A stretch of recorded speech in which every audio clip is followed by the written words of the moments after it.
Good evening, students. How are you? I hope you all are well. Today we have discussed our next topic, fundamental rights. The fundamental rights in the Indian Constitution include, मतलब हमारा जो fundamental rights है, हमारा जो मौलिक अधिकार है, उसमें क्या क्या चीज शामिल है। मैंने पिछले टॉपिक में, पिछले वीडियो में आपको बताया कि फंडामेंटल राइट्स के पीछे क्या हिस्ट्री है और क्या इंस्पिरेशन है।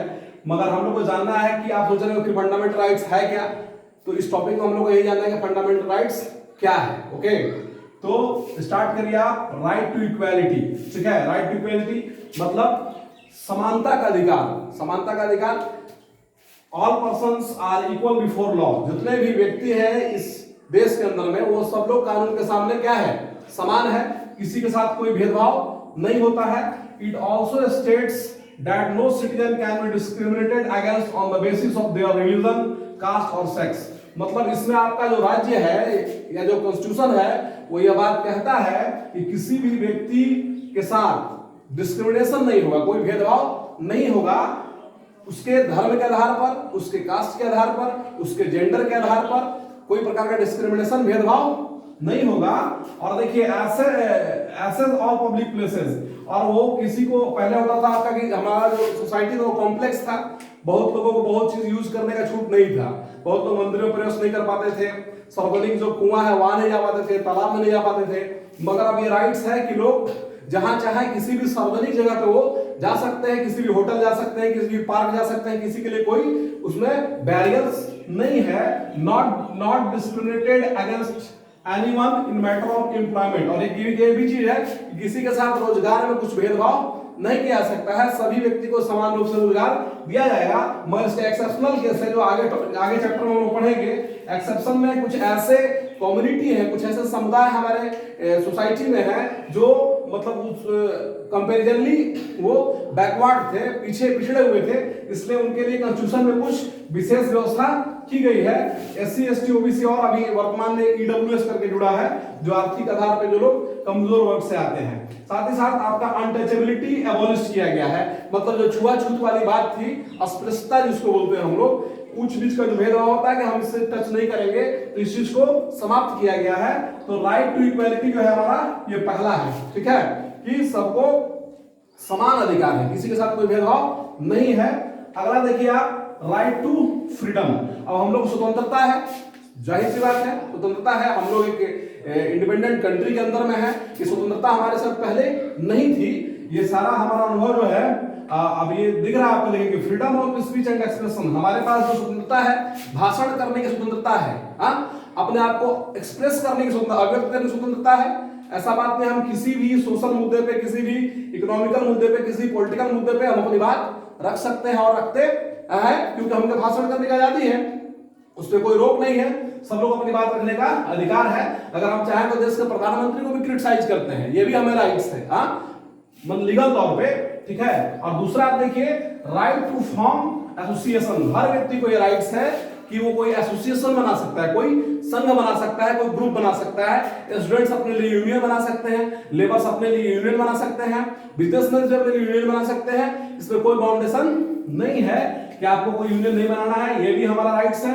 अगला देखिए, the right to move freely and reside in any parts of the country. अब देखिए एक और राइट्स है, फ्रीली, हम लोग फ्रीली घूम सकते हैं, मगर अभी नहीं घूम सकते क्योंकि अभी जान रहे हैं आप लॉकडाउन चल रहा है, इसलिए भी नहीं घूमना है। मगर ये हमारा जो है राइट्स है कि हम लोग फ्रीली जो है स्वतंत्रता पूर्वक घूम सकते हैं, और किसी भी पार्ट्स में, किसी भी कंट्री के हिस्से में हम लोग जाकर के बस सकते हैं। ऐसा सिस्टम था एक्सेप्शनली, जब आपका जम्मू एंड कश्मीर में 370 लगा हुआ था, उस समय हम लोग को वहां बसने का राइट्स नहीं था, मगर वहां से आपको जो धारा आर्टिकल 370 है उसको एबॉलिश कर दिया गया है, और नया कानून जो आएगा उस हिसाब से हम लोग करेंगे, मगर हम लोग फ्रीली मूव कर सकते हैं। अगला देखिए आप, right to practice any profession, occupation and business. हमको यह अधिकार है कि किसी भी प्रोफेशन को हम अपना सकते हैं, कोई भी काम कर सकते हैं, कोई भी व्यवसाय कर सकते हैं, कोई भी हम लोग बिजनेस कर सकते हैं, इसमें किसी प्रकार का कोई बैरियर, बाधा नहीं है। हमारा ये राइट टू इक्वालिटी हो गया, राइट टू फ्रीडम हो गया। और अगला देखिए, राइट टू एक्सप्लॉइटेशन, मतलब शोषण के विरुद्ध हमारा जो अधिकार है, ठीक है। अब क्या अधिकार है, द कॉन्स्टिट्यूशन प्रोहिबिट्स ट्रैफिकिंग। हम माने मानव व्यापार होता है ना, कि माने एक जगह से लोगों को खरीद करके दूसरे जगह बेच देते हैं लोग, ठीक है, बहला फुसला कर ले जाते हैं और ह्यूमन ट्रैफिकिंग करते हैं। ये होता है आपका मानव का व्यापार करना। तो ये जो है आपका इलीगल है, इस पे आपका बैन है। फोर्स लेबर, किसी के ऊपर हम बलात् श्रम करने के लिए बात नहीं कर सकते हैं कि आपको हमारे यहाँ ये काम करना ही होगा, ये सिस्टम नहीं है। And children working under 14 years of age, मतलब कोई भी व्यक्ति, कोई भी बच्चा जो 14 साल से कम उम्र का है, वो उससे हम लोग काम, किसी भी जोखिम भरा काम हम लोग नहीं करवा सकते हैं। ये तमाम चीज जो है वो गैर कानूनी है और ये अधिकार मिला है व्यक्ति को कि जो ये शोषण के दौर में आता है, मतलब ये एक्सप्लॉइटेशन, शोषण की कैटेगरी में आता है कि आप किसी मानव का ग्रुप मतलब व्यापार कर दीजिए, बेच दीजिए उसको, किसी से जबरदस्ती काम लीजिए, या 14 साल से कम बच्चे को कोई आप काम करवाइए जोखिम भरा, तो ये सब गलत चीज है। और इसको लेकर के लोगों को राइट टू एक्सप्लॉइटेशन मिला है, मतलब हम लोग का शोषण कोई नहीं कर सकता है। अगला है right to freedom of religion. अब धर्म को मानने की स्वतंत्रता, हम जान रहे हैं कि हमारा कंट्री क्या है, हमारा कंट्री जो है आपका धर्मनिरपेक्ष कंट्री है, ठीक है। यहाँ पर हर व्यक्ति को अपने धर्म मानने को मतलब छूट दिया हुआ है, कोई भी धर्म मानना है, कोई भी धर्म को प्रचार प्रसार करना है, कोई प्रकार का कोई बैरियर्स, कोई बाधा नहीं है। तो right to freedom of religion जो है, religious freedom is provided to all citizen. आपका जो धार्मिक स्वतंत्रता है वो प्रत्येक नागरिक को प्रोवाइड कराया गया है, उपलब्ध करवाया गया है। Every person has the right to practise, हर व्यक्ति को यह मतलब राइट है कि वो मान सकता है, प्रैक्टिस कर सकता है अपने धर्म को, प्रोफेस कर सकता है, प्रचार कर सकता है और उसका प्रसार कर सकता है। किसी प्रकार का कोई रोक नहीं है कि आप फलाने धर्म के हैं तो आपको ये प्रचार नहीं करना है। हमारे यहाँ मतलब हमारे यहाँ पाकिस्तान वाली बात नहीं है, ठीक है। हमारे यहाँ सेक्युलरिज्म है, हमारे यहाँ धर्मनिरपेक्षता है, ठीक है। आगे देखिए आप कल्चरल एंड एजुकेशनल राइट्स। अब कल्चरल मतलब सांस्कृतिक और एजुकेशनल मतलब शैक्षणिक, सांस्कृतिक और शैक्षणिक अधिकार भी हमारे यहाँ दिए हुए हैं, ठीक है। आप जान रहे हैं कि हमारा कंट्री बहुत बड़ा है, छोटे छोटे ग्रुप्स भी हमारे यहाँ है, बहुत डाइवर्सिटी है, बहुत विविधता है।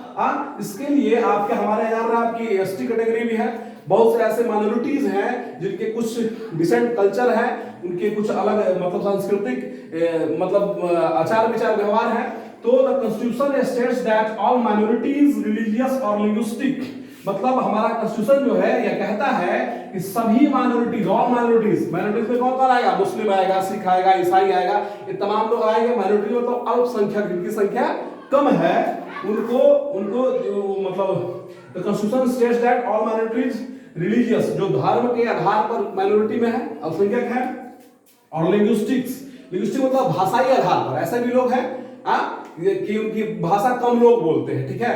तो उसके आधार पर can set up their on educational institutions, वो अपना जो है एजुकेशनल इंस्टीट्यूशंस वो सेटअप कर सकते हैं। आप देखिएगा मिशन स्कूल्स है, क्या है, ईसाई कितने परसेंट है हमारे, बहुत कम है, मगर इन्होंने पूरे भारत के अंदर में आपका मतलब एजुकेशनल इंस्टीट्यूशन इन्होंने मतलब आपका सेटअप किया है, क्योंकि इनको ये राइट्स है कि ये समाज में शिक्षा का प्रचार प्रसार के लिए एजुकेशनल राइट्स, एजुकेशनल इंस्टीट्यूट्स वो अपना मतलब सेटअप कर सकते हैं, ठीक है। और preserve and develop their on culture, अपने कल्चर को, अपने संस्कृति को, अपने विचार व्यवहार को वो लोग प्रिजर्व कर सकते हैं, सुरक्षित कर सकते हैं। इसलिए इसके आधार पे हमारे जो माइनॉरिटीज हैं, जो रिलीजन के आधार पे हैं या लिंग्विस्टिक ग्रुप के आधार पर हैं, इन लोगों को ये छूट हमारे यहाँ दी गई है।